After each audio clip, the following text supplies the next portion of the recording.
அனுதின மன்னா சங்கீதம் 62:5 என் ஆத்துமாவே தேவனே நோக்கி அமர்ந்திரு, நான் நம்புகிறது அவராலே வரும். எத்தனையோ முறை இந்த வசனத்தை நம்ம தியானித்திருக்கிறோம். மீண்டும் ஒரு முறை கர்த்தர் நமக்கு இதை நினைவுபடுத்தி நம்மளை உற்சாகப்படுத்தி விரும்புகிறார். நம்முடைய ஆத்மாவை பார்த்து நம்ம சொல்லணும், தேவனே நோக்கி அமர்ந்திரு, நான் நம்புகிறது அவராலே வரும். சில காரியங்கள் அவராலே மாத்திரமே வரும், அவராலே மாத்திரமே கொடுக்க முடியும், அவராலே மாத்திரமே சுகப்படுத்த முடியும், அவராலே மாத்திரமே கதவுகளை திறக்க முடியும், அவராலே மாத்திரமே அற்புதங்களை செய்ய முடியும். சோர்ந்து போகிற நேரங்களில் உங்க ஆத்மாவை பார்த்து நீங்க சொல்லணும், தேவனையே நோக்கி அமர்ந்துரு.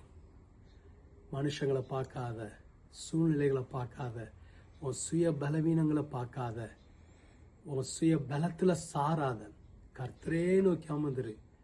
நீ நம்புகிறது அவராலே வரும் என்று நம்முடைய மனதுக்கு, நம்முடைய ஆத்மாவுக்கு நாமே சொல்ல வேண்டியவங்களா இருக்கிறோம். கர்த்தர் உங்களை வெட்கப்பட்டு போக மாட்டார். நீங்க விசுவாசித்திருக்கிறபடி அவரிடத்திலிருந்து சில நன்மைகள் இறங்கி வரும். ஜெபிக்கலாமா? எங்களை அதிகமாக நேசிக்கிற நல்ல ஆண்டவரே, உங்களுடைய பிள்ளைகளை ஆசீர்வதியும், உற்சாகப்படுத்தும், பலப்படுத்தும். இந்த நாளில் உங்களுடைய பிரசனம் உங்களை சூழ்ந்திருக்கட்டும். யாரெல்லாம் சோர்ந்து போயிருக்கிறாங்களோ அவங்க ஆத்மாவை பார்த்து நான் சொல்லுகிறேன், இயேசுவின் நாமத்தினாலே சொல்லுகிறேன், கர்த்தராலே வரும், கர்த்தராலே வழிகள் திறக்கப்படும், கர்த்தராலே மாத்திரமே கதவுகள் திறக்கப்படும். நம்பி இருக்கிற காரியத்தில் ஜெயத்தை கற்றுக்கொண்டு வர போறீங்க. வெட்கப்பட்டு போவதில்லை. இந்த நாள் ஆசீர்வதிக்கப்பட்ட நாளை உற்சாகத்தினால இருக்கட்டும்.